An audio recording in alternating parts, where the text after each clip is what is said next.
स्वामिनारायणः साक्षादक्षरपुरुषोत्तमः सर्वेभ्यः परमां शान्तिम् आनन्दं सुखमर्पयेत्। ॐ अक्षरमहं पुरुषोत्तमदासोऽस्मि। ॐ સર્વને જય સ્વામિનારાયણ.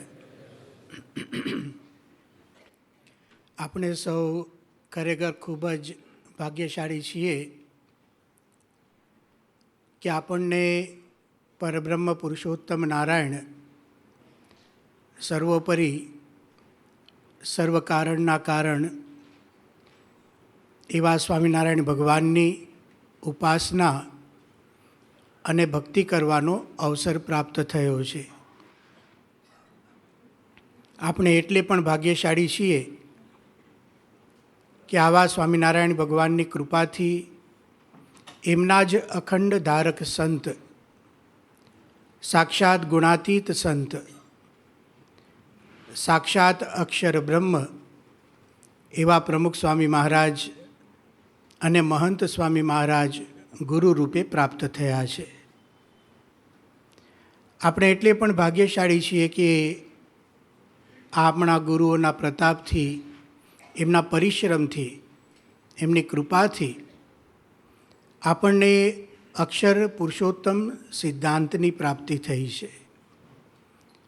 એમની જ કૃપાથી આવા સત્સંગની પ્રાપ્તિ થઈ છે, આવા મંદિરોની પ્રાપ્તિ થઈ છે, આવા સંતો અને હરિભક્તોની પ્રાપ્તિ થઈ છે. એટલે ખરેખર આપણે સૌ ખૂબ જ ભાગ્યશાળી છીએ.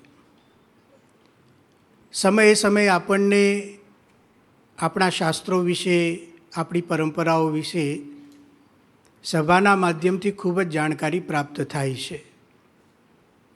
એમાં પણ ખાસ કરીને જે આર્ષ પ્રવચનમાળા છે, એમાં હમણાં થોડા સમયથી સદગુરુવર્ય નિષ્કુળાનંદ સ્વામીના ગ્રંથોનો પરિચય આપણે પ્રાપ્ત કરીએ છીએ. એ પણ આપણા માટે બહુ જ મોટા ભાગ્યની વાત છે કે નિષ્કુળાનંદ સ્વામીના લખેલા ગ્રંથોને જાણવા અને જાણીને આપણા જીવનની અંદર અપનાવીને એમણે જે રીતે સુખ અને શાંતિનો અનુભવ કર્યો છે એ રીતે આપણે પણ સુખ અને શાંતિનો અનુભવ કરીએ. આજે જે ગ્રંથ વિશે આપણે જાણવાના છીએ એ ગ્રંથનું નામ છે હરિસ્મૃતિ. સૌથી પહેલાં આપણે એ વિચાર કરીએ, હરિસ્મૃતિ ભગવાનની સ્મૃતિની વાત છે. નિષ્કુળાનંદ સ્વામીના ગ્રંથોને શા માટે આપણે સમજવા જોઈએ? આપણા જીવનમાં એ ક્યાં ઉપયોગી થશે? તો કોઈ વ્યક્તિ પોતાના જીવનનો તપાસ કરે તો એક અનુભવ આપણને ચોક્કસ થાય છે કે આપણે બધા જ સુખ દુઃખમાંથી પસાર થઈએ છીએ. ચક્રવત પરિવર્તન્તે દુઃખાની ચ સુખાની ચ. સુખ આવે, દુઃખ આવે, સુખ આવે, દુઃખ આવે. અને એ સુખ દુઃખના ચક્રમાંથી આપણને પસંદ છે ફક્ત સુખ. અને જ્યારે જ્યારે દુઃખ આવે છે ત્યારે આપણે વિચલિત થઈ જઈએ છીએ. નિષ્કુળાનંદ સ્વામીના ગ્રંથોને આપણે વાંચીએ છીએ અને ખાસ કરીને આજે હરિસ્મૃતિની વાત કરીશું. આ ગ્રંથોમાં એવી એક શક્તિ છે કે જે આપણને એવી સમજણ આપે છે કે પ્રગટ ભગવાનના યોગમાં રહીને કઈ રીતે આપણે સુખ દુઃખમાં સ્થિરતા રાખી શકીએ. હા, એ વાત સાચી છે કે આપણે દુઃખમાં વિચલિત થઈએ છીએ ખબર પડે છે, સુખમાં વિચલિત થઈએ છીએ ખબર પડતી નથી. આ ગ્રંથો વાંચવાથી એ પણ ખબર પડશે કે લૌકિક સુખ પણ આપણને વિચલિત કરે છે અને દુઃખ તો આપણને વિચલિત કરે જ છે. બીજી એક વસ્તુ શું છે કે સતત પ્રત્યેક જીવ પ્રાણી માત્ર જેમ સુખને ઈચ્છે છે, આનંદને ઈચ્છે છે, આપણે એક નિરાત જોઈએ છીએ. એ આપણી ઝંખના છે. હાશ કહીએ ને આપણે, ભાગ્યે જ હાશ થતું હોય છે. ભાગ્યે જ આપણને હાશ થાય છે, અને હાશ માટે જ આપણે સારા સોફા લાવીએ છીએ, પણ એમાં બેસીને જ આપણે દુઃખી થઈએ છીએ.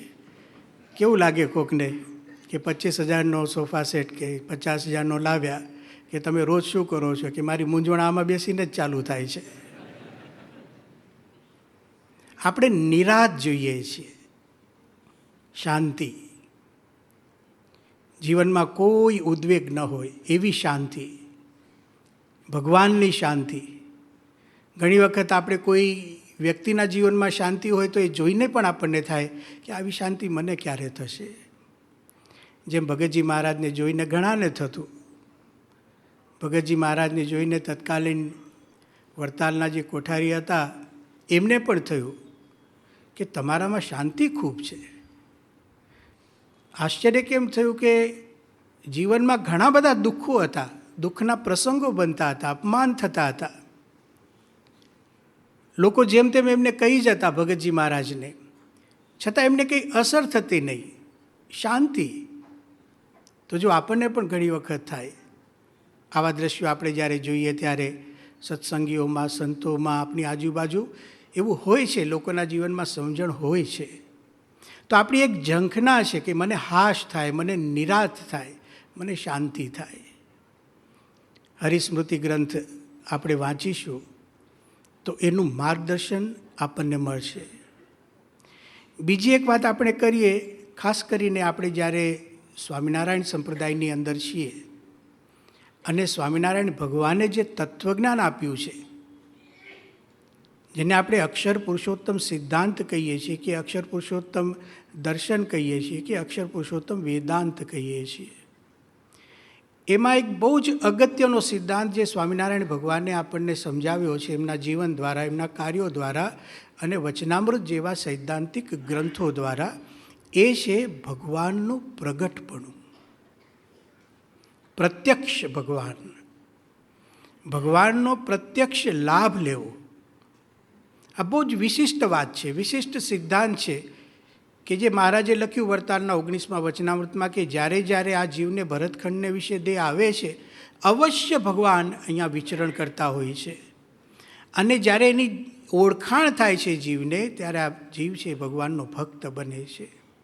પ્રગટપણાનો સિદ્ધાંત, ભગવાનનું આવવું, ભગવાનનું પ્રગટ રહેવું અને એ પ્રગટ ભગવાનનો લાભ લેવો, આ બહુ વિશિષ્ટ સિદ્ધાંત છે. સ્વામિનારાયણ ભગવાન આ લોકની અંદર આવ્યા, પ્રગટ થયા. આપ જોશો વચનામૃતમાં અને પરમહંસોના કીર્તનોમાં કે એમની વાતોમાં પ્રગટ પ્રમાણ સ્વામિનારાયણ ભગવાન, આવો શબ્દ તમે જોશો. ભગવાન પ્રગટ થયા, નયન ગોચર થયા, બધાની સાથે રહ્યા. આવ્યા મહારાજ અને પછી ચાલ્યા ગયા એવું નથી, એ ગુણાતીત સંત દ્વારા પ્રગટ રહ્યા છે. આ એક સનાતન સિદ્ધાંત છે. તો આજે આપણે BAPS સ્વામિનારાયણ સંસ્થાની અંદર બધા જ શ્રીજી મહારાજનું પ્રગટપણું સમજીએ છીએ મહારાજના વચનોના આધારે. એવા સંત, જેમ નિષ્કુળાનંદ સ્વામીએ જ લખ્યું કે સંત તે સ્વયં હરિ, ગુરુ સાક્ષાત પરમબ્રહ્મ જેવી આ વાત છે. શા માટે નિષ્કુળાનંદ સ્વામીએ સંતનો આવો મહિમા લખ્યો કે સંત છે ને એ ભગવાનને અખંડ ધારણ કરીને રાખે છે, દાસ ભાવે ધારણ કરે છે. એમનું જીવન ખૂબ જ પવિત્ર છે, એવી પવિત્રતા જે ભગવાનને ગમે છે. એમનું જીવન સાધુતાએ યુક્ત છે, એવી સાધુતા જે ભગવાનને ગમે છે. ભગવાનને જે ગુણો ગમે છે, દાસભાવ, સેવા, ભક્તિ, આ બધા જ ગુણો સહજપણે આ સંતની અંદર રહેશે. એટલે એવા સંતમાં ભગવાન નિવાસ કરે છે, અને એ ભગવાન, એ સંતમાં ભગવાન નિવાસ કરે છે. એટલે નિષ્કુળાનંદ સ્વામી કહે છે સંત તે સ્વયં હરિ. એ સંત એ આપણી ગુણાતીત ગુરુ પરંપરા છે. હરિસ્મૃતિ ગ્રંથ શા માટે આપણા માટે અગત્યનો છે કે આપણે જ્યારે ગુરુની સાથે રહીએ છીએ તો કેવો સંબંધ હોય છે, ભક્ત અને ભગવાનનો સંબંધ. ગુરુની સાથે આપણે રહીએ છીએ તો ગુરુનો ઉપયોગ એ પણ છે કે એ તો પોતે સાક્ષાત અક્ષર બ્રહ્મ છે, એ તો ભગવાનના દાસ છે, એ હંમેશા ભગવાનની ભક્તિ કરે છે, એ તો પોતાને દાસ જ માને છે, એ તો હંમેશા ભગવાનની ભક્તિ કરે છે, પણ એમનામાં ભગવાન રહ્યા છે એટલે આપણા માટે એ પ્રત્યક્ષ ભગવાનનું સ્વરૂપ બને છે. તો આજે પ્રમુખ સ્વામી મહારાજનો ખૂબ આપણે લાભ લીધો છે. અને મને લાગતું નથી કે અહીંયા જે બધા હરિભક્તો બેઠા છે, ઘણા બધાના ઘરે બાપા જમવા ગયા હશે, કોકના ઘરે પધરામણી કરી હશે, કોકને વ્યક્તિગત મુલાકાત આપી હશે, કોકને પત્ર લખ્યો હશે, કોઈને ફોન કર્યો હશે, અને અમુક તો કાર્યકરોને અહીંયા હું જોઉં છું એમણે તો બાપા સાથે ઘણું બધું કાર્ય પણ કર્યું હશે. બધાને આપણને પ્રમુખ સ્વામી મહારાજનો લાભ મળ્યો છે. આજે મહંત સ્વામી મહારાજનો આપણે સૌ લાભ લઈ રહ્યા છીએ. એટલે પ્રત્યક્ષ ભગવાનનો ગુરુ રૂપે વિચરતા પ્રત્યક્ષ ભગવાનનો લાભ લેનાર સૌ કોઈ આશ્રિતો માટે આ ગ્રંથ બહુ જ અગત્યનો ગ્રંથ છે. આમાં આપણને શીખવા મળશે કે આપણા ગુરુઓ સાથે આપણે રહીએ છીએ તો મારે કઈ રીતે એમનો લાભ લેવો, આ હરિસ્મૃતિ ગ્રંથથી આપણને સમજાશે. બીજી એક વાત છે કે આ ગ્રંથના લેખક નિષ્કુળાનંદ સ્વામી છે. ઘણી બધી વાત તમે સાંભળી હશે, કારણ કે આ 10મું પ્રવચન છે. એ કેવળ કવિ નથી. આપણે જાણીએ છીએ કે નિષ્કુળાનંદ સ્વામી વૈરાગ્ય મૂર્તિ હતા. અનેક પ્રખર વૈરાગ્ય એમના જીવનમાં હતો, પણ વૈરાગ્ય માટે નહીં, વૈરાગ્ય પણ પ્રીતિ માટે. એમનો જે વૈરાગ્ય હતો એ શ્રીજી મહારાજને રાજી કરવા માટે હતો. એમનો જે વૈરાગ્ય હતો એ શ્રીજી મહારાજને વિશે ઉત્કૃષ્ટ કક્ષાનો રાગ થાય, પ્રેમ થાય, એના માટે નહોતો. એટલે એમણે જીવનમાં વૈરાગ્ય અપનાવ્યો છે. કોઈ લૌકિક વાસના નથી. દુનિયામાં આવા લેખકો ક્યાં મળે કે જેને જીવનની અંદર પરમાત્માને પ્રેમ કરવા માટે વૈરાગ્ય સ્વીકાર્યો હોય. વૈરાગ્યની વાતો કરતા એવું નહીં, વૈરાગ્ય ઉપર રિસર્ચ કરતા હોય એવી પણ વાત નથી, વૈરાગ્ય ઉપર કેવળ લખાણ કરતા હોય એટલી જ વાત નથી. વૈરાગ્યને અપનાવ્યો અને બધા જ માને, આખો સંપ્રદાય માને. એટલે સમાજ પણ જ્યારે પ્રમાણભૂત કરે ને તો સમજવું કે જીવનની અંદર એ વસ્તુની સિદ્ધિ છે. એવા નિષ્કુળાનંદ સ્વામી છે. એમણે પોતે પોતાનો પરિચય આપ્યો છે.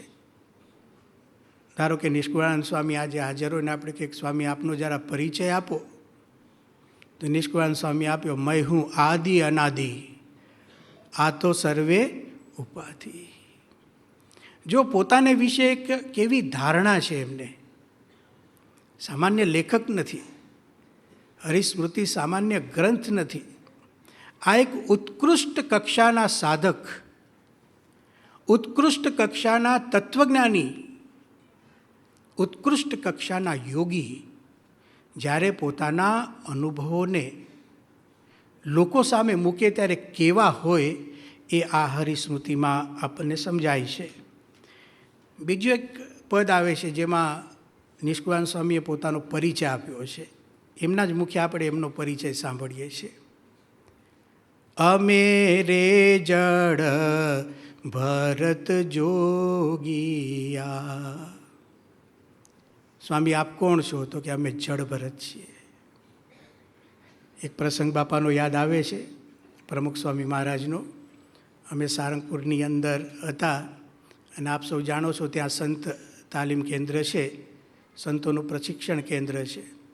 તો બાપા નિષ્કુળાનંદ સ્વામીના પદો સમજાવે તો એની અંદર જનક જડભર જયદેવ એવું થવું આપણે, એવું 64 પદીમાં આવે છે.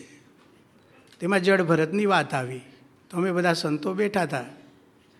તો પ્રમુખ સ્વામી મહારાજ હંમેશા પ્રવચન કરે તો એ પ્રવચન જેવું ન હોય, વાર્તાલાપ હોય, સીધી જ વાત જ કરતા હોય. જેમ આપણે ઘરમાં બેસીને વાત કરીએ ને તો ઘરમાં 2-5 જણા હોય, પણ એમના ઘરની અંદર 50-50 હજાર લોકો બેઠા હોય, પણ વાતાવરણ ઘર જેવું હોય. તો એકદમ જડભરતની વાત આવી તો સ્વામી એકદમ અમારી સામે જોવા માંડ્યા કે શું જડભરત જેવા થયા છો? અને પછી બાપાએ મારી સામે જોયું, મને કે શું જડભરત જેવા થયા? મેં કહું 50% થઈ ગયા છીએ. તો સ્વામીને નવાઈ થઈ કે આ સાધના કરી ક્યારે? મેં કહું જડ જેવા થઈ ગયા છે, ભરત જેવા થવાનું બાકી છે.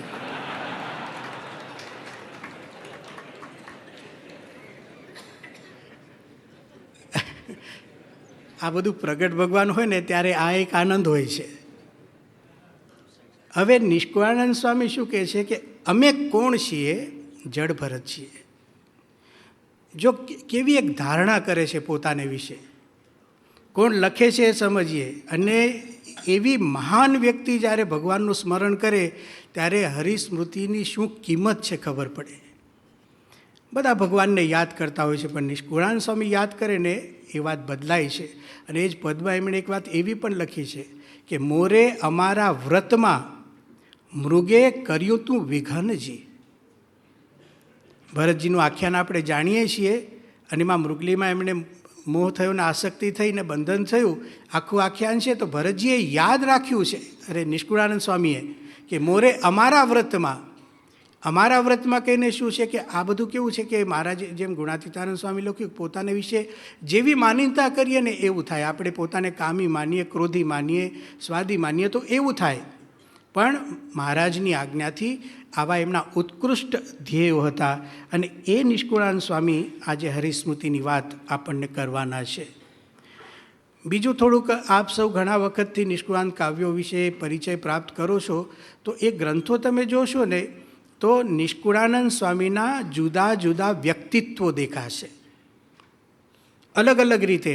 દાખલા તરીકે તમે એમનું ભજન જુઓ કે ત્યાગ ન ટકે રે વૈરાગ્ય વિના, તો એની અંદર એકદમ વૈરાગ્યની પરાકાષ્ઠા નિષ્કુળાનંદ સ્વામી મૂકે છે. એક એમનું અલગ વ્યક્તિત્વ આપણને એમાં દેખાય.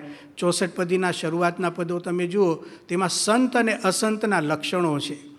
અને આપણને સ્પષ્ટ દેખાય કે નિષ્કુળાનંદ સ્વામી એક પરમ વિવેકી સંત છે. એમને ખબર પડે છે સંત કોને કહેવાય, અસંત કોને કહેવાય. એ પ્રકારની વિવેકની પરાકાષ્ઠા ત્યાં દેખાય છે. સાર સિદ્ધિ નામનો ગ્રંથ એમણે લખ્યો. એ ગ્રંથ જ્યારે આપણે વાંચીએ છીએ તો એની અંદર એકાંતિક ધર્મની સ્પષ્ટતા, ધર્મ, જ્ઞાન, વૈરાગ્ય, ભક્તિ એ બધું જ ભેગું કરીને અને પછી એને યુક્ત સત્પુરુષ કેવા હોય ત્યાં સુધીની સ્પષ્ટતા એમણે લખી. તો એમાં એકાંતિક ધર્મની સ્પષ્ટતાની પરાકાષ્ઠા દેખાય છે. ભક્તિનિધિ નામનો એમણે ગ્રંથ લખ્યો છે. હવે ભક્તિનિધિમાં એમણે ભક્તિની બધી જ વિધાઓ, જેટલા પ્રકારો છે ભક્તિના, કઈ કઈ રીતે આપણે કરી શકીએ, ભક્તિનું લક્ષણ શું કહેવાય, ભક્તિની અંદર અભિરુચિ આપણને વધે એના માટે આપણે શું કરવું જોઈએ, આ બધી વાતો લખે ત્યારે આપણને દેખાય કે કેટલી ભક્તિની એક પરાકાષ્ઠા એમણે ભક્તિનિધિમાં મૂકી છે. સ્નેહ ગીતા આપણે વાંચીએ, આમ તો વૈરાગી સંત છે, પણ એમણે સ્નેહ ગીતા નામનો ગ્રંથ લખ્યો છે. એમાં પ્રેમ કોને કહેવાય અને જે પ્રેમ આપણને પરમાત્મા સુધી પહોંચાડે, જે પ્રેમની અંદર કોઈ વાસના ન હોય, જે પ્રેમની અંદર કોઈ સ્વાર્થ ન હોય, જે પ્રેમની અંદર કોઈ પક્ષપાત ન હોય, એ પ્રકારનો પ્રેમ ભગવાનને આપણે કઈ રીતે કરી શકીએ, એવી વાત એમણે જ્યારે લખી ત્યારે આપણને લાગે કે આ ઉત્કૃષ્ટ કક્ષાનો સ્નેહ કરનાર વ્યક્તિ છે એવું આપણને દેખાય છે. હૃદય પ્રકાશ નામનો ગ્રંથ છે, એમાં 10 ઇન્દ્રિયોની સ્પષ્ટતા છે. 5 કર્મેન્દ્રિય, 5 જ્ઞાનેન્દ્રિય અને 4 અંતઃકરણ. એક તત્વજ્ઞાની જેવા લાગે. અને આખા શરીરનું વિભાજન આપણે જોઈએ તો ભારતીય સનાતન ધર્મની પરંપરામાં આપણા શરીરનું જે વિભાજન થયું છે એમાં સ્થૂળ, સૂક્ષ્મને કારણ આપણે શરીરને કહીએ છીએ. એમાં 5 કર્મેન્દ્રિય છે, 5 જ્ઞાનેન્દ્રિય છે, 4 અંતઃકરણ છે, 5 પ્રાણ છે. આ બધું ભેગું થાય ને ત્યારે એક મનુષ્યનું શરીર બને. આ આખા શરીરનું વર્ણન એટલે કે 5 જ્ઞાનેન્દ્રિય એક શું કામ કરે અને શું કામ કરવું જોઈએ, એ ઇન્દ્રિયોને વશ કરવા માટે શું કરવું જોઈએ, બધી સ્પષ્ટતા. 5 કર્મેન્દ્રિય એને કઈ રીતે આપણે વાપરવી, એને વશ કરવાના સાધનો કયા છે એની સ્પષ્ટતા. 4 અંતઃકરણની વાતો આપણને લાગે ક્યારે જાણી આવ્યા. શ્રીજી મહારાજની એક દયા હતી અને નિષ્કુળાનંદ સ્વામીના આ જુદા જુદા વ્યક્તિત્વો છે. અને આટલું બધું જ્ઞાન જેને હોય એ વ્યક્તિ જ્યારે હરિસ્મૃતિ લખવા બેસે એ સામાન્ય વાત ન હોય. એમણે મનગંજન નામનો ગ્રંથ લખ્યો છે. આજના કોઈ પણ મનોવૈજ્ઞાનિકને બોલાવો ને એ ગ્રંથ એમને વાંચવા આપો ને તો નિષ્કુળાનંદ સ્વામીને દંડવત કરે. એકદમ સરળ તળપદી ભાષાની અંદર એમણે મનગંજન ગ્રંથ લખ્યો. એમાં મનમાં ચાલતા વિચારો, જગતના વિચારો, ભગવાનના વિચારોને એમાં જે યુદ્ધ ચાલે, આ કરું કે આ કરું, કરું કે ન કરું ને, આ બધા આપણા મનમાં સંશયો હોય, ભ્રાંતિઓ હોય, એટલે મનની બધી જ વાતો એમણે ત્યાં ખોલી છે અને એના ઉપાયો એની અંદર દર્શાવ્યા. ધીરજ આખ્યાન એમણે લખ્યું. તો ધૈર્ય, શ્રદ્ધા ધીરજ રાખવી, ઉત્કૃષ્ટ આખ્યાનો, એની પરાકાષ્ઠા સુધીની વાત કરી. વચનવિધિ, વચન પાલનની પરાકાષ્ઠા. ભક્ત ચિંતામણી તમે વાંચો તો એકદમ સ્વામિનારાયણ ભગવાનમાં લીન થયેલું કોઈ વ્યક્તિત્વ હોય ને, સત્સંગની અંદર લીન થયેલું કોઈ વ્યક્તિત્વ હોય, સંતો, પરમહંસો, હરિભક્તો એના મહિમાની અંદર એમના દિવ્ય ભાવમાં લીન થયેલું કોઈ વ્યક્તિત્વ હોય, એવા નિષ્કુળાનંદ સ્વામી આપણને લાગે. ધોલેરા મંદિરની અંદર જઈને કમાન જોઈએ અને બારણાનો હિંડોળો, એનો ઇતિહાસ વાંચીએ તો આપણને લાગે કે આ ઉત્તમ કક્ષાના છે ને શિલ્પકાર છે, એક કલાકાર છે, એક આર્ટિસ્ટ છે, એવું લાગે. ધોલેરાનું સંચાલન, એક મંદિરનું સંચાલન કર્યું છે એમણે, ત્યારે લાગે એક ઉચ્ચ કક્ષાના પ્રબંધક છે.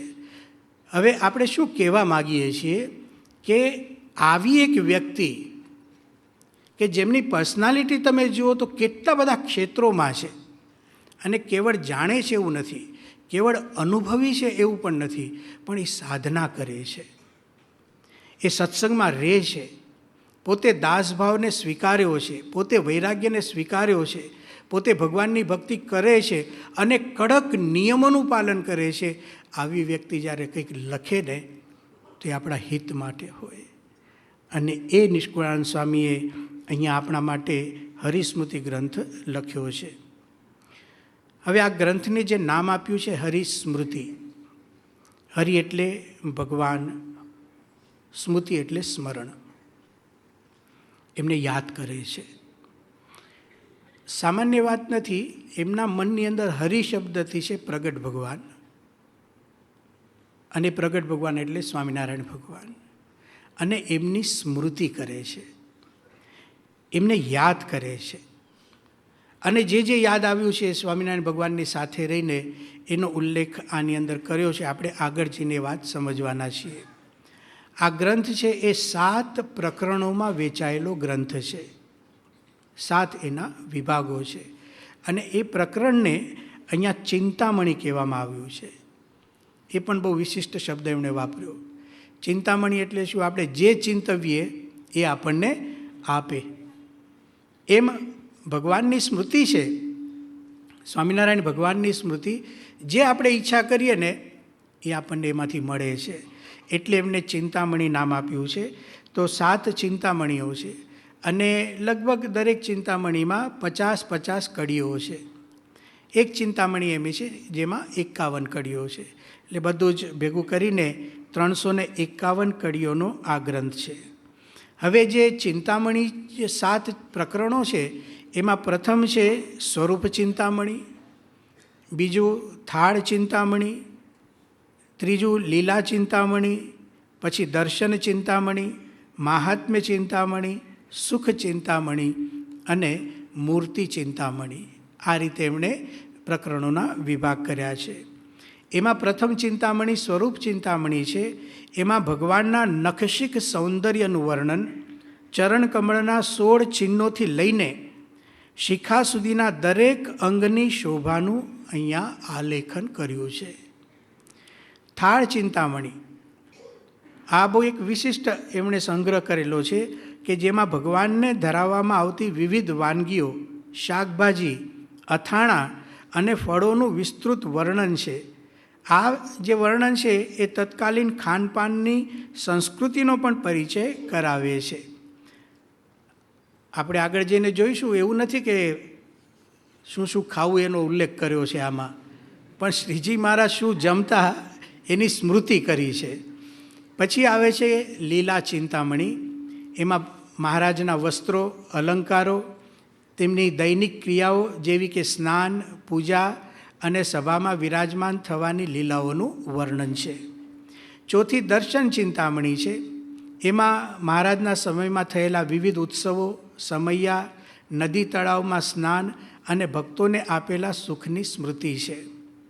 પાંચમી મહાત્મ્ય ચિંતામણી છે. એમાં ભગવાન સ્વામિનારાયણની સર્વોપરિતા અને તેમના સામર્થ્યનું વર્ણન છે. તેઓ કાળ, માયા અને કર્મના પણ નિયંતા છે તેવું અહીંયા પ્રતિપાદન કરવામાં આવ્યું છે. છઠ્ઠી સુખ ચિંતામણી છે. એમાં મહારાજની મૂર્તિનું સુખ અને પ્રગટ ભગવાનના આશ્રયથી મળતી શાંતિનું નિરૂપણ છે. અને અંતે સાતમી ચિંતામણી મૂર્તિ ચિંતામણી છે.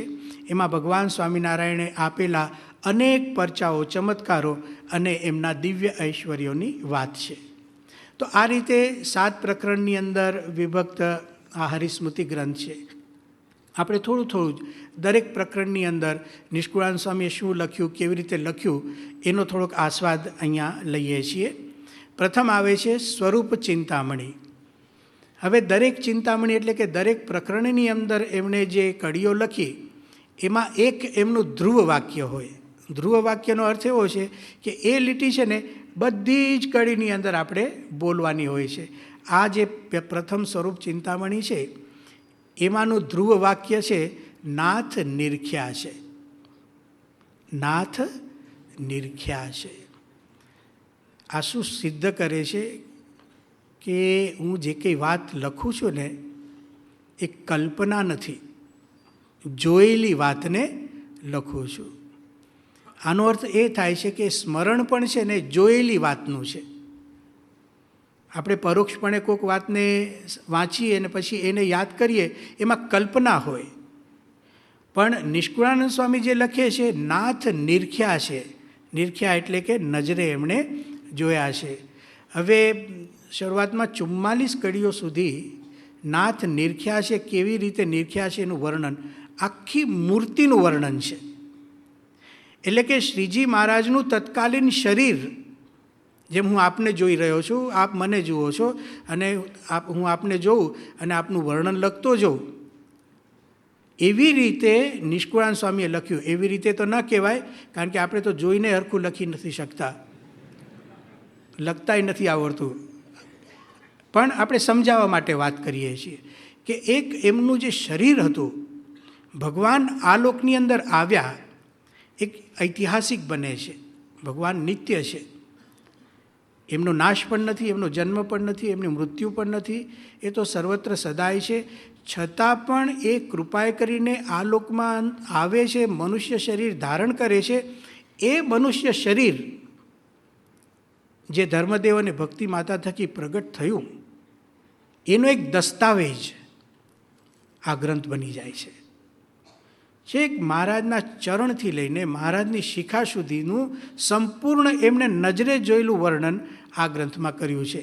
આધુનિક ભાષામાં આપણે એમ કહી શકીએ કે શ્રીજી મહારાજનું કોઈ 3D પિક્ચર દોરે ને, 3D તમે જુઓ, એમ ચારે બાજુથી એમણે આખા શ્રીજી મહારાજને જોયા અને એનું વર્ણન આમાં લખ્યું.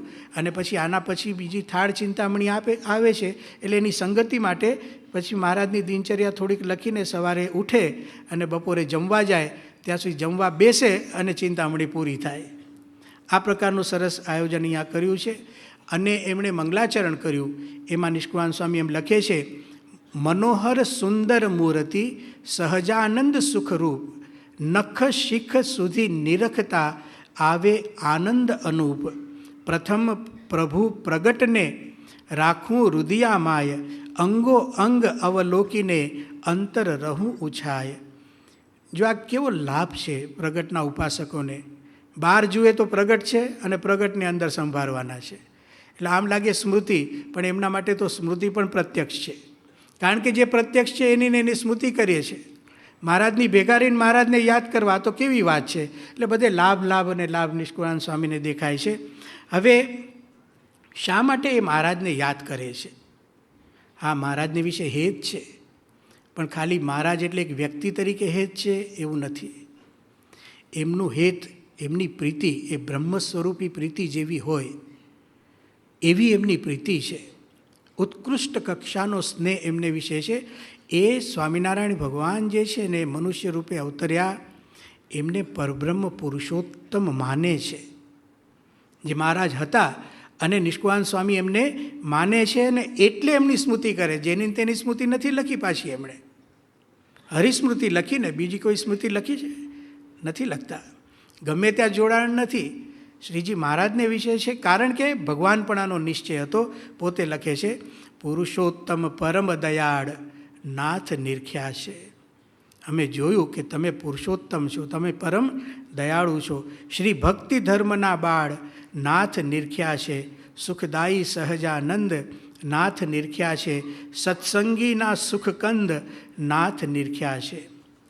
આના ઉપરથી આપણને ખ્યાલ આવે છે કે મહારાજના સમયમાં જ મહારાજના યોગની અંદર આવેલા પરમહંસો, એમના યોગમાં આવેલા ગ્રહસ્થ ભક્તો, એ બધાને છે ને મહારાજને વિશે પુરુષોત્તમપણાનો નિશ્ચય હતો. હવે એમણે જે આરંભ કર્યું વર્ણન કરવાનું, તો ક્યાંથી આરંભ કર્યું? સામાન્ય લોકો છે ને પ્રથમ કોઈનું વર્ણન કરે અને જુએ તો એના મુખારવિંદ સામે જુએ, અને વર્ણન લગભગ આપણે મુખારવિંદનું કરીએ છીએ. નિષ્કુળાનંદ સ્વામીએ વર્ણનનો આરંભ કર્યો ને તો એમના ચરણારવિંદથી કર્યો. એમની દ્રષ્ટિ પહેલાં મહારાજના ચરણ ઉપર પડે છે અને ચરણથી લઈને શિખા સુધીનું વર્ણન કરે છે. એટલે એક દાસભાવ એમનો દેખાય છે. પ્રથમ પેખીને બે પાવ નાથ નિરખ્યા છે, આવે અંતરે ઉછાવ નાથ નિરખ્યા છે, અંબુજ અરુણ વર્ણ બે ચરણ નાથ નિરખ્યા છે, હરિભક્તના ભય હરણ નાથ નિરખ્યા છે, તેમાં શોભે ચિહ્ન 16 નાથ નિરખ્યા છે, અવલોકે સુખ અતોડ નાથ નિરખ્યા છે. કયા કયા અંગોનું વર્ણન કર્યું? મેં આપને કહ્યું ને, આ ફક્ત અંગોનું છે એમ ધારીને આપણે સામાન્ય ન સમજવું. આ હયાત ભગવાનનું જે સ્વરૂપ છે એમનું આ શરીરનું વર્ણન છે. આજે તો હવે આપણે કોમ્પ્યુટરના યુગમાં આવ્યા, આ વર્ણન આખું જો કોઈ કોમ્પ્યુટરમાં નાખે ને તો સ્વામિનારાયણ ભગવાનની મૂર્તિ તૈયાર થઈ જાય. એવું અદ્ભુત, એટલું સૂક્ષ્મતાથી વર્ણન કર્યું છે. મહારાજના એક એક અંગને એમણે લખ્યા. કયા કયા અંગોનું વર્ણન કર્યું? ચરણ, પગના અંગૂઠા, પગની આંગળીઓ, પગની આંગળીઓના નખ, પગની આંગળીઓ અને અંગૂઠા ઉપરના વાળ. પછી હા, એની અંદર કડી એમ લખે છે, અંગૂઠા આંગળીઓ બહુ સારી નાથ નિરખ્યા છે, શોભે ઝીણા રોમ સુંદર. એટલે કે તમે કલ્પના કરો, પગની આંગળીઓ અને એ આંગળીઓ ઉપર એક બે વાળ હોય ને, એ નિષ્કુળાનંદ સ્વામીએ જોઈને એની અંદર નોંધ કરી.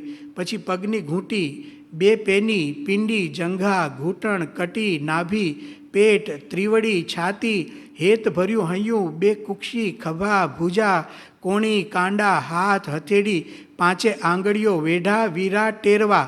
હવે એમાં કેવું છે, આ વેઢા હોય ને એ ગણ્યા, એની વચ્ચેના ભાગ હોય ને એ ટેરવા ગણાવ્યા, આંગળીઓના ટેરવા ગણ્યા. એ બધું જ જોઈને એમણે એની અંદર લખ્યું. નખ, કંઠ. હવે લખે છે કંઠની અંદર છે ને ખાડો પડે છે, એટલે એના ખાડા, એટલે વચ્ચે કે મહારાજ આમ હોય તો એમના ગળાની અંદર એક ખાડો પડતો, એની વચ્ચે એક તિલ, એનું વર્ણન એમણે કર્યું કે તેના ખાડા વચ્ચે એક તલ. પછી ગળું, દાઢી, ગાલ, હોઠ. હવે એમના દાંત કેવા હતા એનું વર્ણન કર્યું. દેખી દાંત તણી આવડ્યું એમ કરીને દાંતનું વર્ણન કર્યું. પછી એમની વાણી, એમની જીહ્વા કેવી હતી, રસનાએ રૂડી વાણી. પછી એ કેવું હસતા, મન ભર્યું મનોહર હાસે. પછી એમની નાસિકા કેવી હતી, નાસા અણિયાણી છે એવી, શુક ચંચુ દીપશગ જેવી. પોપટની ચાંચ હોય ને એવી હતી, દીપની શિખા હોય એવી હતી, નાથ નિરખ્યા છે. પછી એમ કહે છે કે એની ઉપર એક ચિહ્ન છે, તે પર શીળી ચિહ્ન નાથ નિરખ્યા છે એમ કરીને. પછી એમના ગાલ ઉપર પણ એક તિલ છે, એનું વર્ણન કર્યું. ગૌર કપોળ છે, ગૌર. કર્ણ હરણ દુઃખના કહીએ, એમના કાનનું વર્ણન. પછી કહે છે વામ કાને બિંદુ શ્યામ, એમના ડાબા કાન ઉપર એક શ્યામ બિંદુ છે અને અતિ શોભે શોભાધામ. પછી એમ કહે છે કે એમનો વાંસો, વાંસો લાસો વાલો લાગે, જોઈ તિલ મોટો દુઃખ ભાગે. એમાંય પાછા તલ, નાના નાના તલ છે, એ બધું એમને વર્ણન એમાં લખ્યું. પછી એમના આંખોનું વર્ણન. આંખો મનગમતી મરમાડી, રાતી રેખાએ રૂપાડી. આંખોની અંદર રાતી રેખા દેખાય છે, એટલે આપણી નસો હોય ને જે, એ નસો સુધી નિષ્કુળાનંદ સ્વામીએ જોયું અને એનું વર્ણન અહીંયા લખ્યું. પછી તો અદ્ભુત વર્ણન લખે છે એમની પાપણનું. સ્વામિનારાયણ ભગવાનની આંખની પાપણો. આપણે તો કોઈ દિવસ આપણી પાપણનો વિચાર નથી કર્યો ને. ટાઈમ જ ક્યાં છે વિચાર કરવાનો? કેટલા મૂંઝાઈએ છે સંસાર વ્યવહારમાં, આપણે શું છીએ કંઈ ખબર જ નથી આપણને. અહીંયા નિષ્કુળાનંદ સ્વામીએ મહારાજની પાપણ, તમે જો કેટલું હેત હોય ત્યારે કોઈ વ્યક્તિનું આટલું બધું તમે જુઓ, માણસને એલર્જી થઈ જાય. તમે જેમ જેમ વધારે જુઓ ને પછી કંટાળો આવવા માંડે તમને. અને એક વખત તો બરાબર જોઈ લીધું ક્યારેક, પણ તમે વારંવાર તમે આખો દિવસ જોઈ શકો? શક્ય જ નથી. આ કોઈ દિવસ શક્ય નથી. નિષ્કુળાનંદ સ્વામી કે મને તૃપ્તિ થતી નથી. એક તો જોયું ને પછી લખ્યું પાછું, એનો અર્થ કે કેટલો સ્નેહ ભગવાનને વિશે, પ્રગટ ભગવાનને વિશે, સ્વામિનારાયણ ભગવાનને વિશે એમને છે, તો એમણે પાપણનું લખ્યું. હવે એ પાપણની શું વાત લખે જો, પાપણ ઉપર કરચલ્યું. સમજાય છે ભાઈઓ?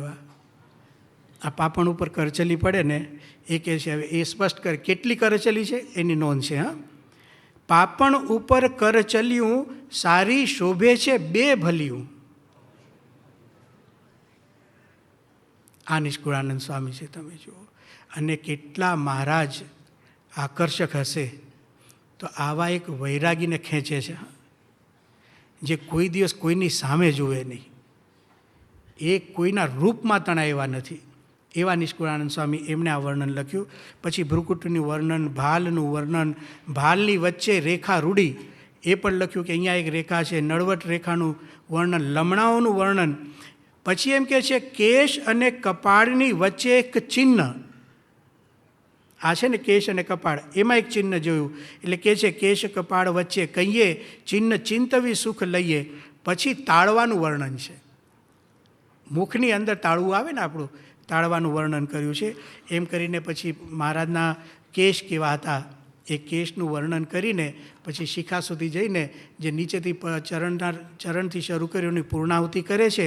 એમાં આવું લખે છે, સુંદર વાળ શ્વેત શ્યામ પેકી થાય પૂર્ણ કામ. શિખા સુંદર છે સારી નખ શિખા પર બલિહારી. એવી મૂર્તિ મનરંજન નાથ નિરખ્યા છે. ચિત્તે ચિંતવું છું નિષદન નાથ નિરખ્યા છે. એમ કરીને મહારાજ પછી સવારે ઉઠે અને બપોરે જમવા આવે ત્યાં સુધીનું વર્ણન છે. પણ એમાં છેલ્લી કડી જ્યારે લખે છે ને, ત્યારે ફરીથી એમના એક અનુભવની વાત આવે છે. નિષ્કુળાનંદ સ્વામી એવું લખે છે, ઓઢી પછેડી પાવન નાથ નિરખ્યા છે. આવ્યા જમવાને જીવન નાથ નિરખ્યા છે. બેઠા ચાકડે અવિનાશ નાથ નિરખ્યા છે. હતો નિષ્કુળાનંદ પાસ નાથ નિરખ્યા છે. હું ત્યાં બેઠો હતો, હું ત્યાં હાજર હતો. એટલે એકદમ મહારાજને છે ને એમણે જે રીતે જોયા છે એ રીતે આ વાત લખી. તો આ રીતે અહીંયા પ્રથમ ચિંતામણી છે ને એ પૂર્ણ થાય છે. હવે બીજી ચિંતામણી છે થાળ ચિંતામણી.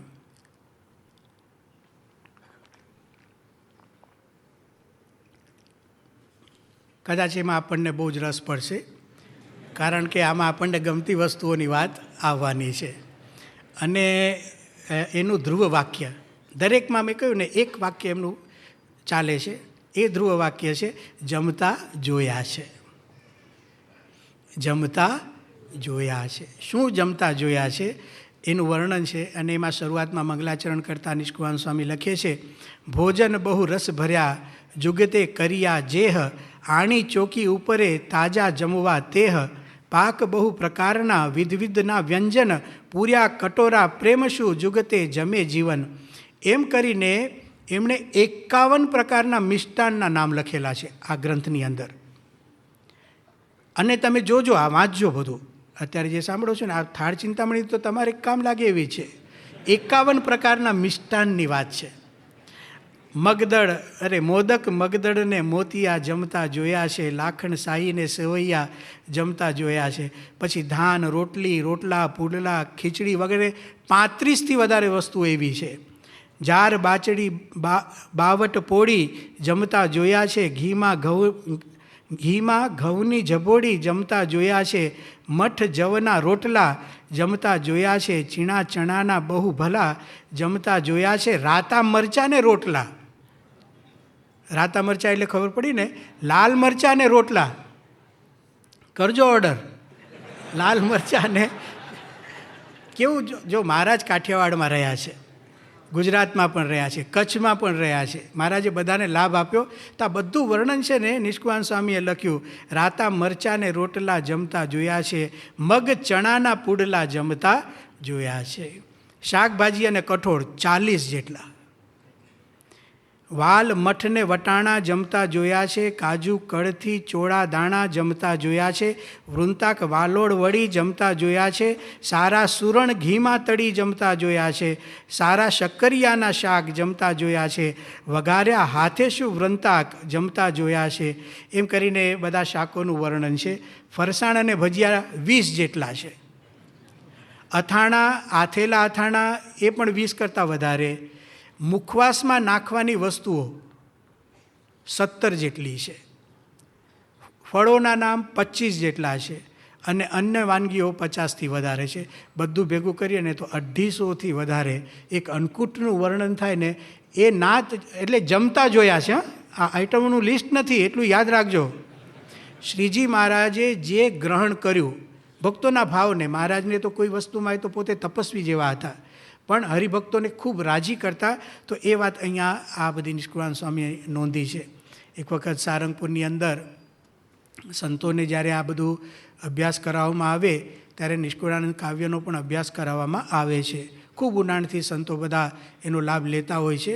એમાં જ્યારે આ બધી વાતો આવી તો આપણા મનમાં શંકા થાય કે આ 250 વસ્તુઓ કે સ્વામિનારાયણ ભગવાન જમતા હશે કોઈ દિવસ? એક માણસ 250 વસ્તુ જમતો હોય ક્યારે? એટલે લાગે કે આ તો એમને એમ કરી નાખ્યું હશે. તો પછી બોર્ડ ઉપર છે ને એક નોંધ કરવાની શરૂઆત કરી કે પ્રમુખ સ્વામી મહારાજ અને મહંત સ્વામી મહારાજ બંનેનું ત્યાં એક સંકલન કરવામાં આવ્યું. એ કોણે શું જમતા જોયા છે. પ્રમુખ સ્વામી મહારાજની વાત હતી. અને તમને આશ્ચર્ય થશે કે લગભગ 3 જેટલા બોર્ડ હતા, 6-6 ફૂટના. 3 ભરાઈ ગયા.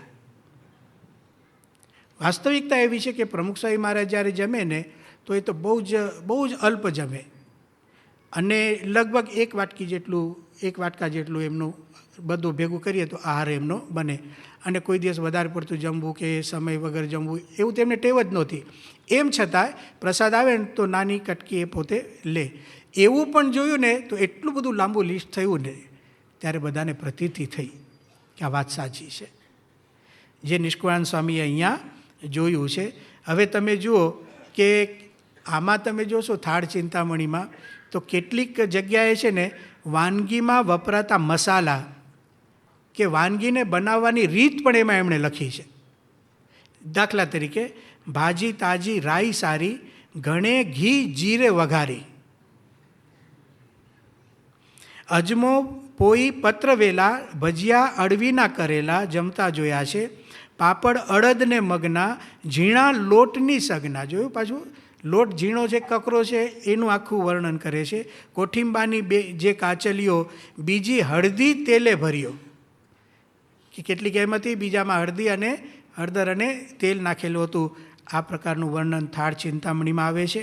આમાંથી આપણે સમજી શકીએ કે મહારાજનો લાભ આ બધા પરમહંસો અને હરિભક્તોએ કેટલો લીધો હશે અને ભગવાન કેટલા સોંઘા થઈ ગયા. પરબ્રહ્મ, પુરુષોત્તમ, નારાયણ આ બધા શબ્દો આપણે સાંભળીએ છીએ, પણ જ્યારે આ બધું વર્ણન વાંચીએ ને એ ભગવાન આવા મનુષ્ય જેવા થાય અને આપણી સાથે આપણે જે પ્રકારે રહીએ છીએ, આપણે જે જમીએ છીએ એ આપણી સાથે રહે. તો આવો એક ભગવાનનો લાભ એમને લીધો છે. એટલે નિષ્કુળાનંદ સ્વામી છે ને વારંવાર એમની એક વાત તો આવે કે ખૂબ આનંદ, ખૂબ પ્રાપ્તિનો કેફ. એમના પદોમાં તમને એક વસ્તુ વારંવાર દેખાશે, જેમ એમણે કહ્યું આજ આનંદના વધામણા હૈયે હરખ ન માય, નિષ્કુળાનંદ ડંકો જીતનો વાગી ગયો છે. આ લાભમાંથી થાય છે. પ્રગટ ભગવાનને લઈને છે. આ વિચારનું બળ નથી, આ સાધનાનું બળ નથી. આ બળ છે ભગવાનના પ્રગટપણાનું. અને ભગવાન જ્યારે પ્રગટ હોય અને પ્રગટ ભગવાન જ્યારે લાભ આપતા હોય તો કદાચ સમજણ થોડીક ઓછી હોય, કદાચ એના વર્તનમાં કંઈક પ્રશ્ન હોય, છતાં પણ એ લાભનો એવો એક પ્રભાવ હોય છે ને કે એના જીવનમાં આનંદ તો હોય, એના જીવનની અંદર શાંતિ તો હોય. એ પ્રકારની વાત અહીંયા આપણને જોવા મળે છે. ત્યાર પછી ત્રીજી ચિંતામણી છે એ લીલા ચિંતામણી છે. એનું ધ્રુવ વાક્ય એટલે જે સળંગ વાક્ય ચાલે છે એ છે ભૂધર ભાળ્યા છે. ભૂધર ભાળ્યા. પેલું નામ શું હતું? પેલું વાક્ય નાથ નિરખ્યા છે. બીજું હતું જમતા જોયું. આ બધું પ્રત્યક્ષ અનુભવ છે. અને ભૂધર ભાળ્યા. આ ભાળ્યા શબ્દ કાઠિયાવાડનો શબ્દ છે, પણ કેવી રીતે વાપર્યા છે તમે જોઈએ. શબ્દને કેવો વાપરે છે, એક પ્રમાણભૂતતા માટે વાપરે છે. જેમ તમે ન્યાય દર્શનની અંદર પ્રમાણોની ચર્ચા થાય અને એ પ્રમાણોમાં પ્રથમ પ્રમાણ આવે છે પ્રત્યક્ષ પ્રમાણ, તો નિષ્કુળાનંદ સ્વામી અહીંયા પ્રમાણ મૂકે છે પહેલું કે ભૂધર ભાળ્યા છે. વિવિધ લીલાઓનું સ્મરણ અહીંયા કર્યું છે. મહારાજ કેવા વસ્ત્રો પહેરતા, કેવી પાઘો પહેરતા, કેવા સ્થાને દર્શન દેતા. એટલે કે મહારાજ કેવી કેવી જગ્યાઓએ બેસતા, આ બધું છે ને આપણને શીખવા મળે છે.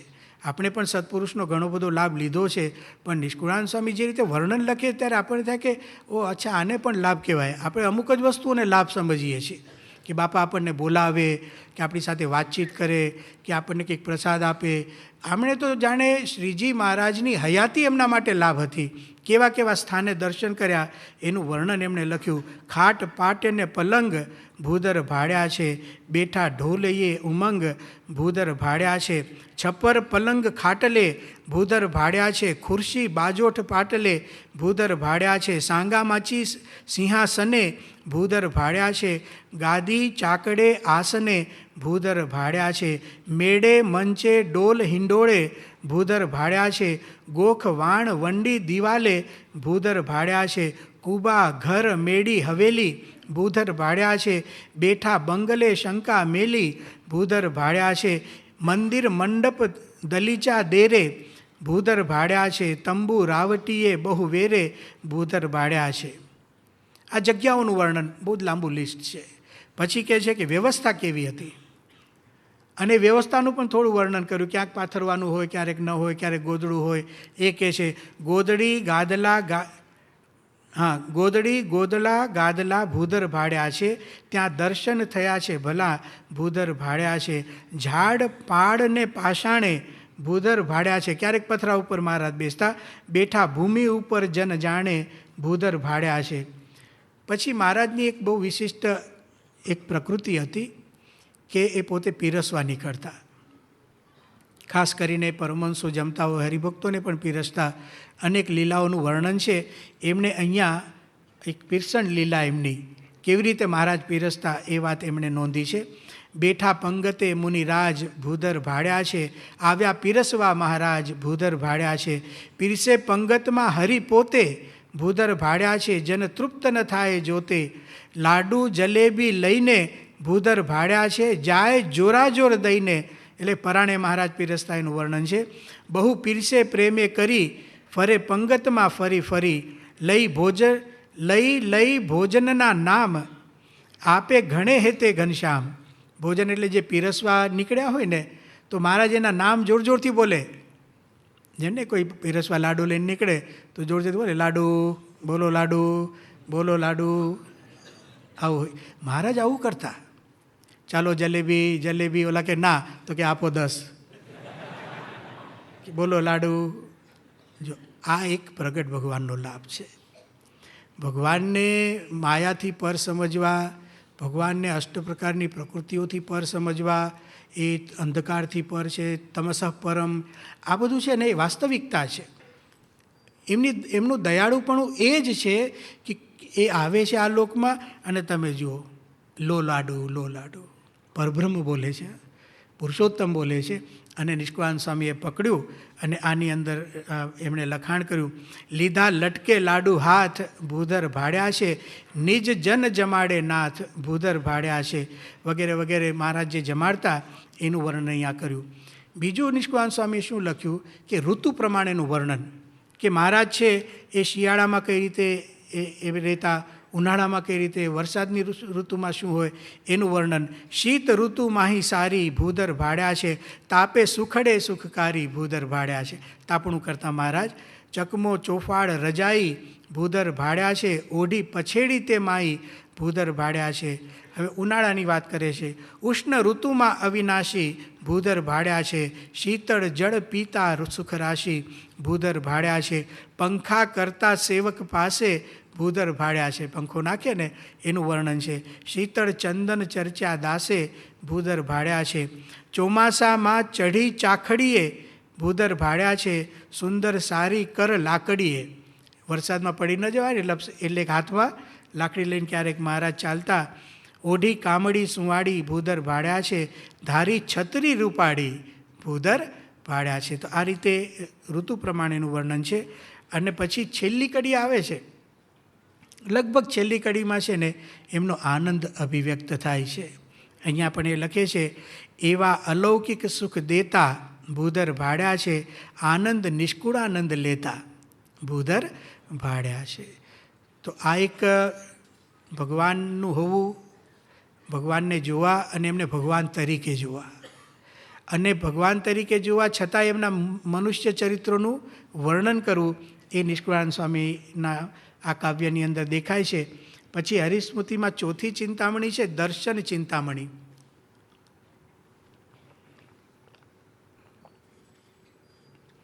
અને એનું ધ્રુવ વાક્ય છે દ્રગે દીઠા છે. દ્રગે દીઠા, દ્રગે એટલે આંખે, દીઠા છે નજરે જોયા છે. ફરીથી આપણે 4 વાક્યોને યાદ કરીએ. પ્રથમ વાક્ય શું હતું? નાથ નિરખ્યા છે. બીજું જમતા, ત્રીજું ભૂધર, અને દ્રગે શું નજરે જોયું. આમાં બહુ વિશેષ વાતોનું સંગ્રહ છે. મહારાજને કેવા કેવા અજવાળે જોયા, જેમ અત્યારે નહીં આપણે લાઇટમાં આપણે એકબીજાને જોઈએ છીએ, પછી ક્યારેક દીવામાં જોયા હોય, ક્યારેક મશાલમાં જોયા હોય. તો મહારાજને એ વખતે તો લાઇટ જેવું કંઈ હતું નહીં, તો જુદા જુદા પ્રકાશમાં મહારાજના સ્વરૂપનું વર્ણન એમણે કર્યું. કેવા મહારાજ લાગતા. દીવો દીવીને અજવાડે દ્રગે દીઠા છે, હાંડી ફાનસે રૂપાડે દ્રગે દીઠા છે, ઝાડ મેતાબ ઉજાસે એટલે કે મશાલ દ્રગે દીઠા છે, શશી સૂરજને પ્રકાશે દ્રગે દીઠા છે. ચંદ્રના અજવાળામાં પણ જોયા છે અને તડકામાં પણ જોયા છે.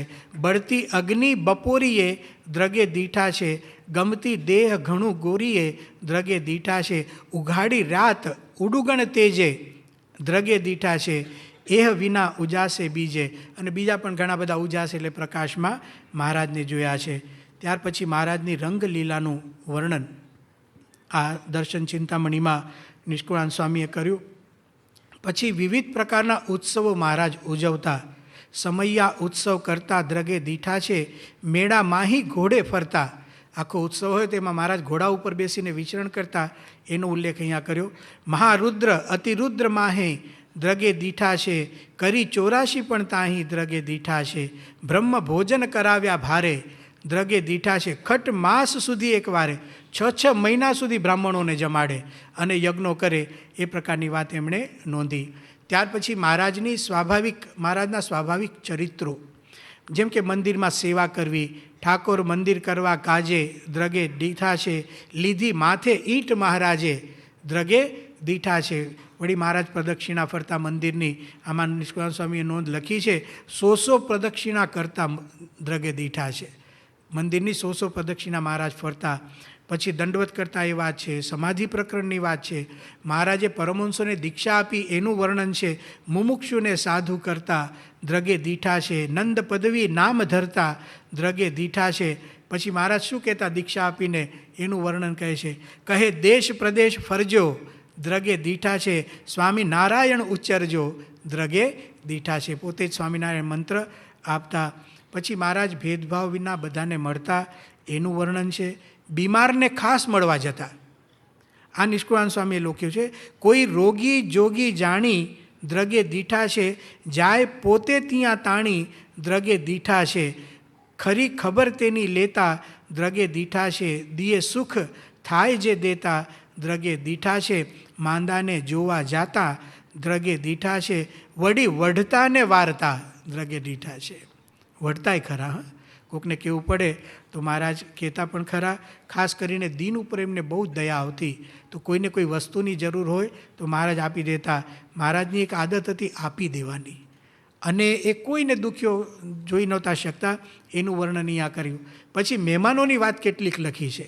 આ પણ આપણે જોવા જેવું છે, કારણ કે આપણે મહેમાન થતા પણ હોઈએ છીએ અને આપણે ત્યાં મહેમાન આવતા પણ હોય છે. અને જ્યારે આપણે ત્યાં મહેમાન આવે ત્યારે આપણી પરિસ્થિતિ કેવી છે આપણને ખબર છે. તો આપણે કોકને ત્યાં જઈએ ત્યારે એની પરિસ્થિતિ એવી છે આપણે સમજી રાખવું જોઈએ. મહારાજે છે ને મહેમાનોને રાખતા, એનું વર્ણન છે. પછી એમાં એક વાક્ય એવું લખ્યું છે, કેને ઘેર થયા મહેમાન દ્રગે દીઠા છે, કર્યું બહુ તેણે સન્માન દ્રગે દીઠા છે, વળી મહેમાન રાખતા દ્રગે દીઠા છે, તેની અવળાઈ સાંખતા દ્રગે દીઠા છે. હોય એવા મહેમાનને સંસ્કૃતમાં અતિથિ કહેવાય. અતિથિ એટલે શું? એની આવવાની તિથિએ નક્કી ન હોય, જવાની એ નક્કી ન હોય. બધાને થાય ક્યારે જશે, અવળાઈ હોય ને બધું જેમ તેમ વાપરે. તો આમાં લખ્યું કે તેની અવળાઈ પોતે મહારાજ સહન કરતા. ક્યારેક કહેવું પડે તો મહારાજ હરિભક્તોને કહેતા પણ ખરા. અને અંતિમ કડી જે લખે છે, મેં કહ્યું દર વખતે પૂરું થાય ને ત્યાં એમનો અંદરનો ઓળકાર આપણને સંભળાય છે. એવી અનેક રૂડી રીતે દ્રગે દીઠા છે, ચિંતવું છું મૂર્તિ ચિત્તે દ્રગે દીઠા છે. હું રોજ ચિંતવું છું. આ એવું નથી ગ્રંથ લખવા માટે એમને ચિંતન કર્યું. સૂતા બેઠા ને જાગતા દ્રગે દીઠા છે, જાય દિન એમ ચિંતવતા દ્રગે દીઠા છે, તેણે રહે છે અતિ આનંદ દ્રગે દીઠા છે, એમ કહે નિષ્કુળાનંદ. ત્યાર પછી 5મી ચિંતામણી છે મહાત્મ્ય ચિંતામણી. હવે પછીની જે 3 ચિંતામણીઓ છે એ એમનો વિચાર છે. એમાં પણ વર્ણન લખ્યું છે મહારાજનું. પણ મહારાજ તો ભગવાન હતા, પરબ્રહ્મ હતા, પુરુષોત્તમ હતા, સર્વનું કારણ હતા. એ બધી જ વાતો એમણે લખી અને એ 3ની અંદર મહિમાનો વિચાર છે. એ મહિમાપૂર્વક આગળનું જોતા, જે કંઈ દ્રગે દીઠા હોય કે જીવ, એ બધી વાતો એ આ વિચાર સાથેની હતી. એ ત્રણેયમાં છેલ્લી 3 ચિંતામણીઓમાં એમના ઉત્કૃષ્ટ કક્ષાની જે વિચારો છે, એમની ભાવનાઓ છે, એનું વર્ણન છે. તો 5મી ચિંતામણી છે મહાત્મ્ય ચિંતામણી. એનું જે ધ્રુવ વાક્ય છે, મુખ્ય વાક્ય છે, જીવન જાણું છું. હું તમને કેવા જાણું છું એની વાત આમાં લખી. મૂર્તિ તમારી સુખકારી જીવન જાણું છું.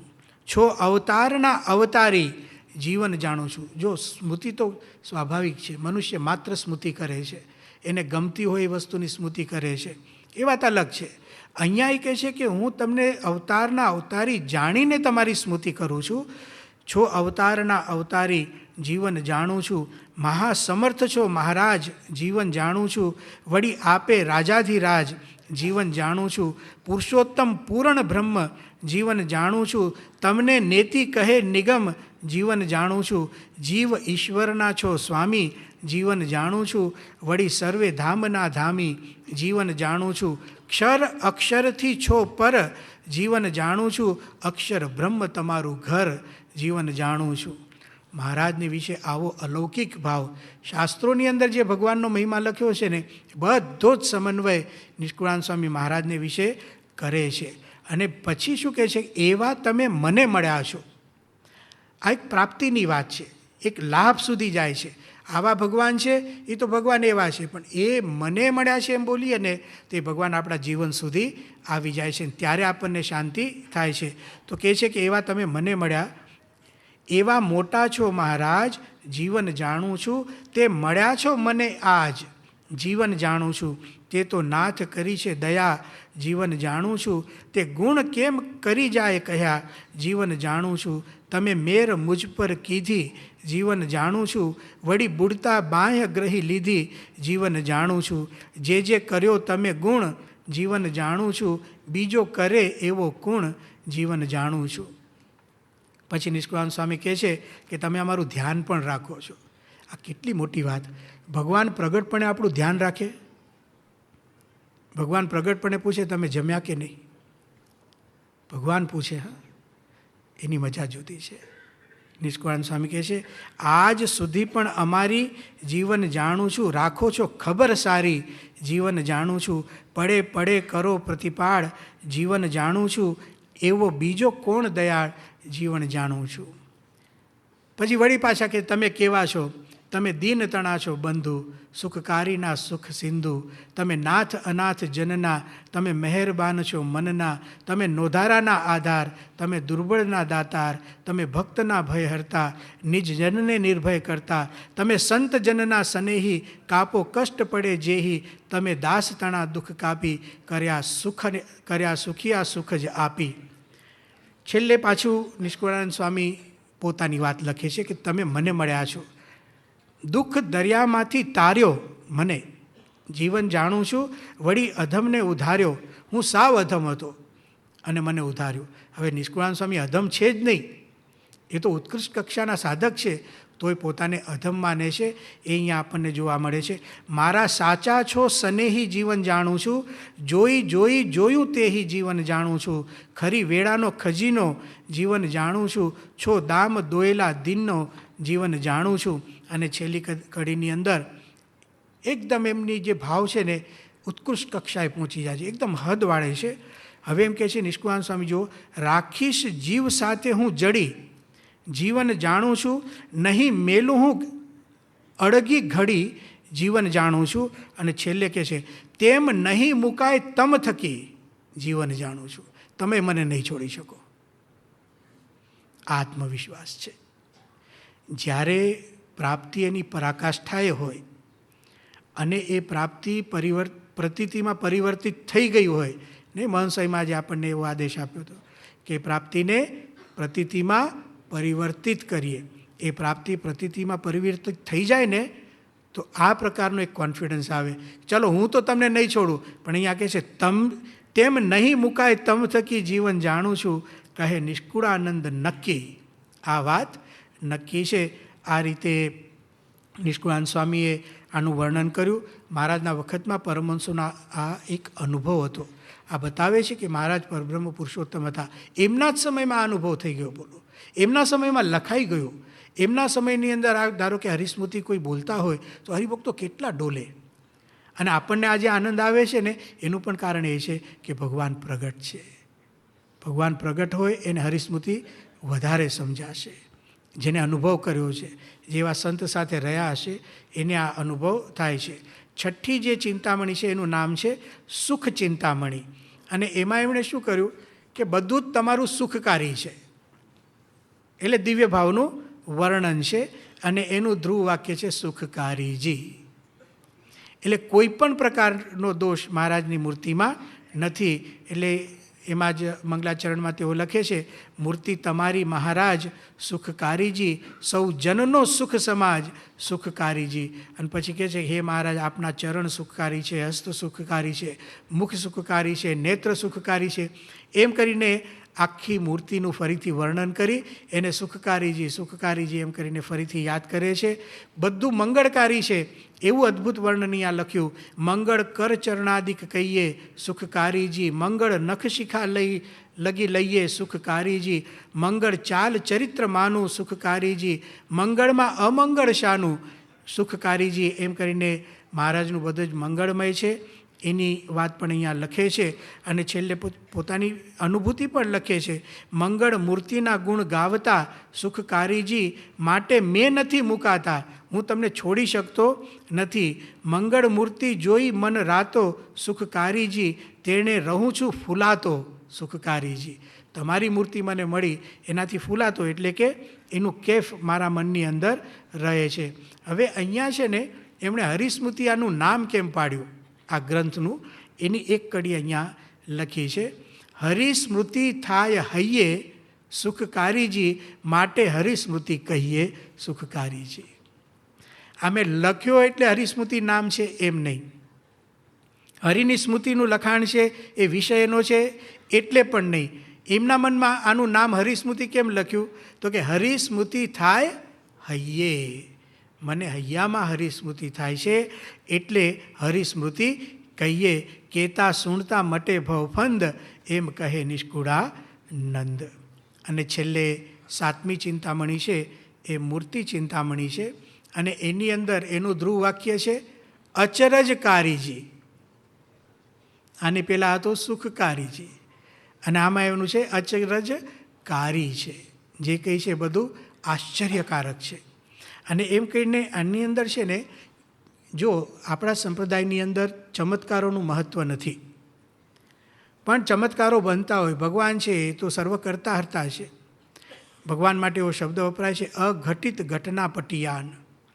સંસ્કૃત શબ્દ છે અઘટિત, જે આપણે કલ્પ્યું પણ ન હોય એવી ઘટનાઓ એ ભગવાન છે ને એમના પ્રતાપથી ઘટતી હોય છે. એટલે ચમત્કારો વાસ્તવિક છે, પણ ચમત્કારોને આપણે પ્રધાનતા આપી નથી. એમ છતાં નિષ્કુળાનંદ સ્વામીએ એ વખતે થયેલા જે ચમત્કારો જે આખા સત્સંગમાં અને સમાજમાં પ્રસિદ્ધ હતા એનું વર્ણન અહીંયા કરીને અચરજકારીનું વર્ણન કર્યું છે. સમાધિ પ્રકરણની વાત છે, સંતદાસ સ્વામીનો એક પ્રસંગ છે, એ જળમાં નાવા ગયા ને પછી બીજે નીકળે છે, એ બધી વાતો છે. સચ્ચિદાનંદ સ્વામીનું આખ્યાન છે, વ્યાપકાનંદ સ્વામીએ ઘોડીને જીવતી કરેલી એનું આખ્યાન છે, સ્વરૂપાનંદ સ્વામીની વાત છે, પર્વતભાઈની વાત છે, અહીંયા રત્નાભાઈની વાત છે. એમ કેટલુંક આશ્ચર્યકારક જે ઘટનાઓ ત્યારે ઘટી હતી એનું પણ વર્ણન અહીંયા વાસ્તવિકતા રૂપે કરવામાં આવ્યું છે. અને છેલ્લે એમ કહે છે કે ભાઈ આવી તો કેટલી વાતો કરીએ, એવી કેટલીક વાતો કરીએ અચરજકારીજી, પ્રગટ મૂર્તિની વૈખરીએ અચરજકારી છે. એમ કરીને નિષ્કુળાનંદ સ્વામીએ આ જે મૂર્તિ ચિંતામણી છે એને પણ પૂર્ણ કરી. આ રીતે 7 પ્રકરણોમાં આ જે હરિસ્મૃતિ ગ્રંથ છે એ વેચાયેલો છે. હવે આપણે એની ઉપર થોડો એ વિચાર કરીએ કે નિષ્કુળાનંદ સ્વામીએ આ બધું વર્ણન કર્યું કે નાથ નિરખ્યા છે, જમતા જોયા છે, દ્રગે દીઠા છે, ભૂધર ભાડ્યા છે, પછી સુખકારીજી, અચરજકારી છે, આ બધી વાતો લખી, બધા જ લીલા ચરિત્રોનું વર્ણન કર્યું. એની પાછળનું કારણ શું છે? તો મહારાજે વચનામૃતમાં એક વાત ખાસ નોંધી છે.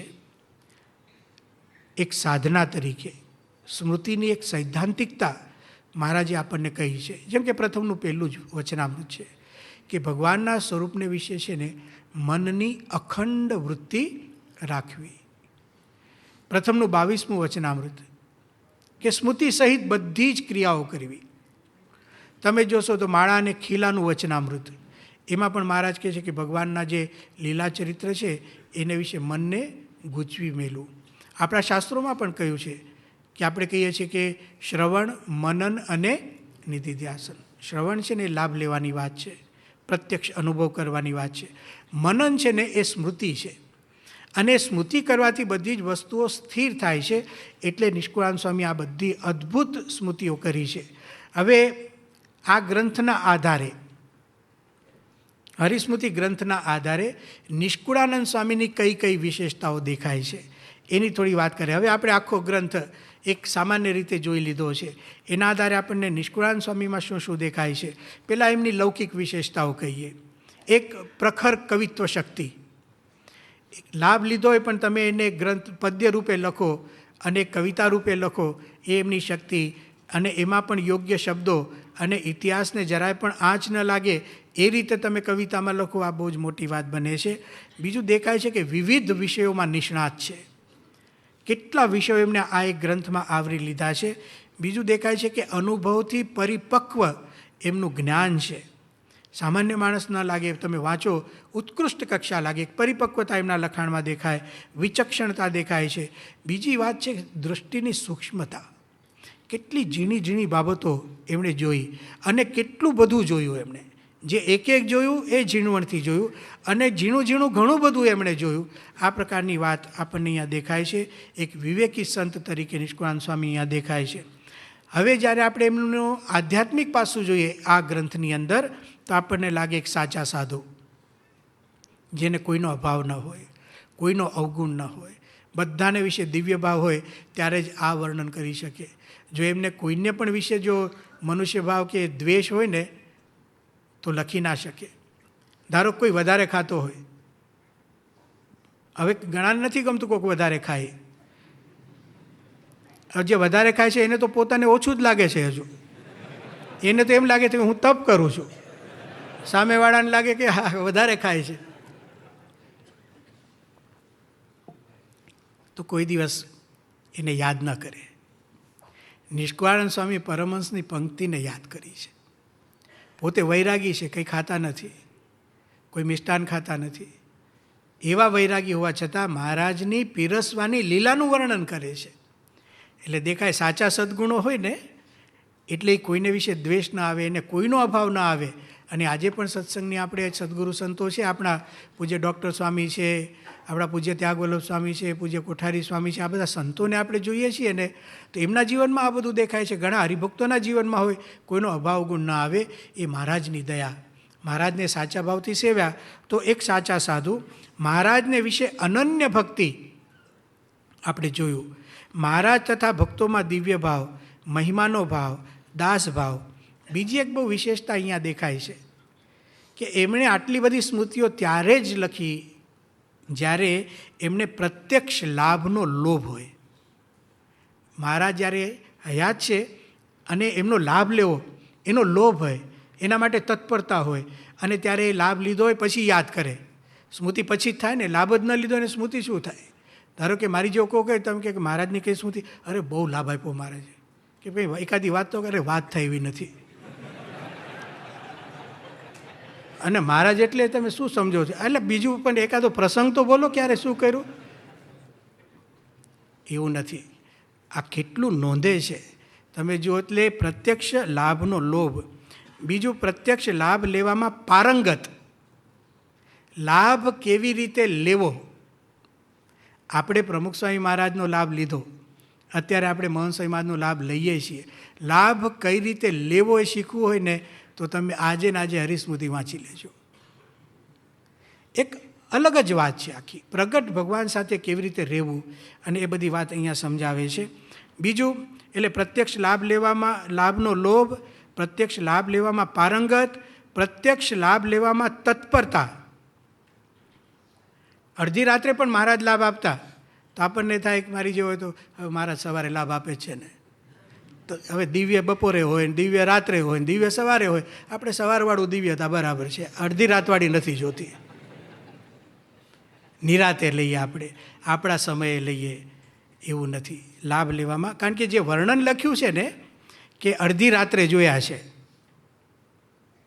ઉડુગઢના અજવાળે મહારાજને જોયા છે, મધ્યરાત્રિએ જોયા છે. તો મધ્યરાત્રિએ જોયા છે એટલે હાજર હોય તો વાત થાય ને. તો લાભ લેવાની એક તત્પરતા. બીજું પ્રત્યક્ષ લાભમાં એકાગ્રતા. બધું જ નથી નોંધ્યું એમણે. ને તો ઘણી વખત કેવું હોય છે કે આપણે મંદિરમાં આવીને ગૌશાળા જોવા જાય તો વર્ણન ગૌશાળાનું વધારે કરે. બીજું કે ઝાડવા સારા હતા, ફલાણું સારું હતું, અહીંયા બધું બાંધકામ સારું હતું, આ બધું સારું હતું. એવું નહીં, એકાગ્રતા. તમે એમના ગ્રંથો વાંચશો ને, શ્રીજી મહારાજની આજુબાજુ ક્યાંય જવા ન દે.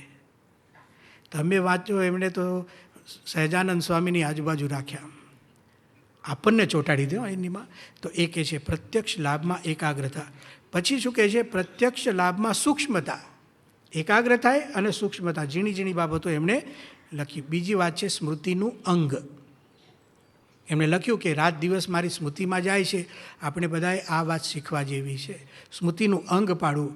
આપણા ગોંડલના પંડ્યા સાહેબ હતા, તમે આપશો એ ઓળખતા હશો, હમણાં ધામમાં ગયા. મેં જોયું હતું એમને સ્મૃતિનું અંગ હતું.